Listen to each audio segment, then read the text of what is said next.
filhos eram educados. Quando você vai para Daniel 3, os 3 jovens não foram para a fornalha, eles foram para a fornalha, mas não aceitaram a palavra do rei. Por quê? Ensinados em casa. Quando você vai para Moisés no Egito, 7:22, a Bíblia diz em Atos, Moisés era formado em toda a ciência do Egito, mas a mãe ensinou a educação tão forte do povo judeu, que quando Moisés chegou no Egito, ele entrou no Egito, estudou no Egito, se formou no Egito, mas o Egito nunca entrou nele. Hebreus 11 ele diz, eu não quero ficar aqui, porque eu tenho uma promessa de uma cidade maior. Essa era a educação que permeava a vida hebraica. Só para os irmãos terem uma ideia, quando José está morrendo, irmão, todo mundo quer morar numa cidade onde o nome dele é grande, e José é diferente, ele não queria ficar na cidade onde o nome dele foi grande. Os gregos tinham a ideia de imortalizar o nome, os romanos também tinham, mas quando Moisés, ou melhor, quando José está morrendo, ele chama os seus irmãos, está lá no capítulo 50 de Gênesis, e diz, olha, o Senhor Deus vai visitar vocês, e eu não quero que vocês deixem os meus ossos aqui. Todos nós queremos uma placa. Se alguém foi prefeito nessa cidade, ele quer uma placa que foi prefeito. Se foi governador, quer uma placa. José foi o único governador que não queria uma placa dele. Por quê? Porque a educação que ele recebeu dos pais era que o Deus dos céus estava no comando da história e que haveria de levar o seu povo para mais longe. E José sabia disso. A grande questão é, estamos ensinando essa educação? Nós estamos tendo essa educação? Aí quando você observa toda essa questão que nós estamos analisando, o jovem grego era preparado para a guerra, preparado para a batalha, o jovem romano preparado para a arte, preparado para a poesia, mas o hebreu era preparado para viver a Torá, era preparado para viver a Torá. E quando aquela criança era ensinada, ela passava a saber de cor muitas partes da Torá, em especial a estrutura do Velho Testamento, que é o Pentateuco, o alicerce do Velho Testamento. Então a criança, ela estava preparada com toda aquela base. Você vê Daniel no capítulo 1, verso 8, 3 jovens com aproximadamente 14 a 16 anos de idade, olha a estrutura deles na Babilônia, educação hebraica bem preparada. Há um historiador bíblico que ele diz que a igreja foi tão bem preparada que pouco problema no Novo Testamento de casamento, de família tinha. Por quê? Porque a igreja era bem estruturada nesse particular. E o que se tinha resolvia em casa. Quando nós saímos da educação hebraica, aí entra o período em que Jesus vem, e quando Jesus vai embora, aí nós vamos entrar o período patrístico. A patrística, ela vai produzir os grandes homens que vão trazer tratados que se tornarão educativos para nós.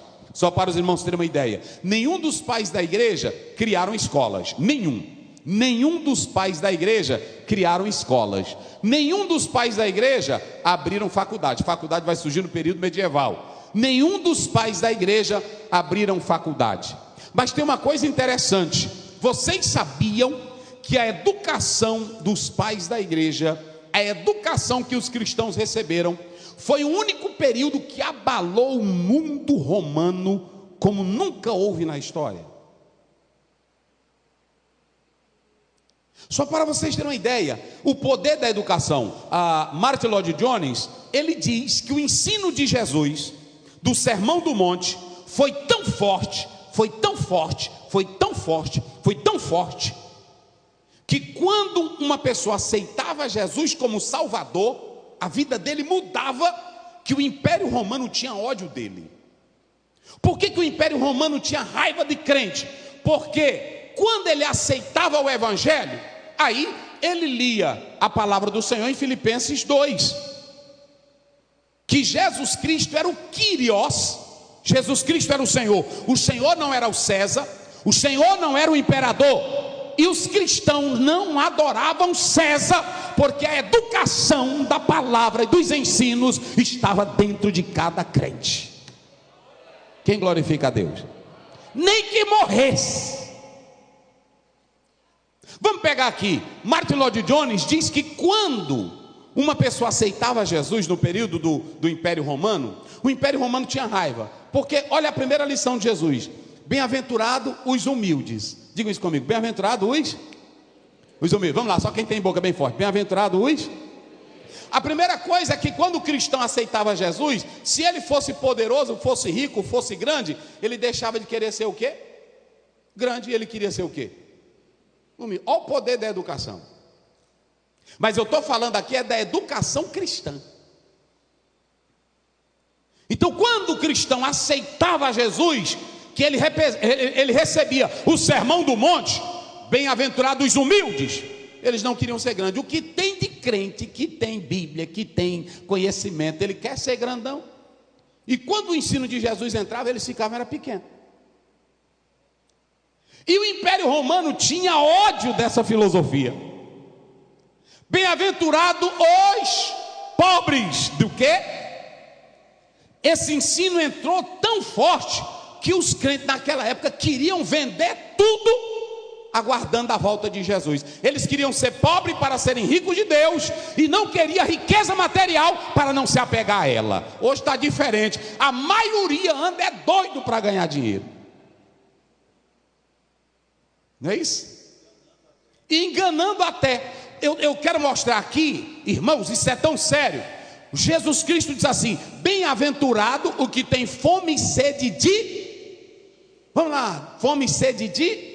Eu estou falando aqui do poder da educação, mas não estou falando Vocês podem observar, até eu também tinha isso, irmão. Estou largando isso de mão. Vocês podem observar que quando a gente escreve um livro, nós citamos 20. Quem é da área acadêmica sabe que todo professor, ele pede para fazer as citações. As citações são claras para mostrar que você não é novo. Salomão diz que não tem nada novo, está lá em Eclesiastes 1. Então você não é o dono da ideia, não é o bambambam. Então, se você não é o bambambam, você tem que fazer as citações das referências bibliográficas para dizer onde você pesquisou aquele trabalho. Mesmo que você tenha uma ideia, ela é nova, como diz um filósofo, tudo que já tinha para pensar, Aristóteles pensou. Tudo que já tinha para pensar, Aristóteles pensou. Aquele homem tinha uma mente fora do normal. Até alguns chegaram a dizer que Deus esclareceu ou clareou a mente de Aristóteles. Tudo que vocês pensarem, Aristóteles pensou. Não tem uma coisa que ele não pensasse. Era uma coisa, logo eles viviam só para pensar. Eles viviam só para pensar. Hoje a gente tem mulher para dar conta, tem menino, tem igreja, né, assim. Até para pensar um texto fica ruim. Mas naquela época não, eles viviam para pensar. Então produzia muito. E Aristóteles pensou tudo Aristóteles pensou. Agora deixa eu dizer uma coisa. Quando você chega, olha o que diz a Bíblia: bem-aventurado o que tem fome e sede de. Os crentes naquela época, a fome deles era tão grande por Deus. Eles não queriam só uma experiência, eles queriam viver um relacionamento, nem que morresse. Qual é a nossa fome hoje? Pergunte, qual é a fome? Às vezes eu tenho fome de me tornar um grande palestrante na igreja, mas é para vender livros, é para ser conceituado, é para ter like. Às vezes eu quero ser um grande pregador, para quê? Para ser muito convidado, ser respeitado. Você vê Orígenes, que criou a Hexapla. Orígenes queria morrer, ele queria ser um mártir por causa da fé em Cristo Jesus. E olhem para cá, no Império Romano, irmão, o Império Romano tinha raiva, porque quem aceitava os ensinos de Jesus, e eu vou dizer uma coisa para vocês, até o professor, quando aceitava Jesus naquela época, ele não podia mais ser professor. Ele era o magistério. Escute aqui, por isso que o negócio ficou pesado. Não vou radicalizar, mas eu estou contando a história. O magistério era criticado naquela época. Por quê? Porque todo professor que era do Império Romano, ele também adorava ídolos, e ele prestava uma educação para o Estado, atinente também com a idolatria. Então, quando aceitava Jesus, eles tinham que rejeitar aquela ideia do magistério. Essa briga ela vai ser grande, porque você vai ter Clemente de Roma e você vai ter Tertuliano, que vão se digladiar nessa linha de pensamento. Serviço militar, a maioria dos crentes não podiam ser. Medicina, a maioria não podia aceitar, porque a medicina era ligada também com bruxaria. Aí, quando o crente aceitava Jesus, como Lucas, deixava logo tudo e ia acompanhar Paulo. Aí Roma dizia: que crentes desgraçados são esses? não querem dinheiro, não querem poder, não querem glória, não me adoram. Que negócio é esse? Aí começaram a criar cartas para combater os crentes, dizendo que crente era canibal, que crente era doido, que crente se escondia nas cavernas, que crente comia pão dizendo que era Jesus. E aí começou as histórias para queimar. Mas quanto mais escreviam contra a igreja, mais a igreja crescia, porque a educação era forte. Eita glória, diga aí para o teu irmão, a educação era forte. Diga aí, a educação era forte.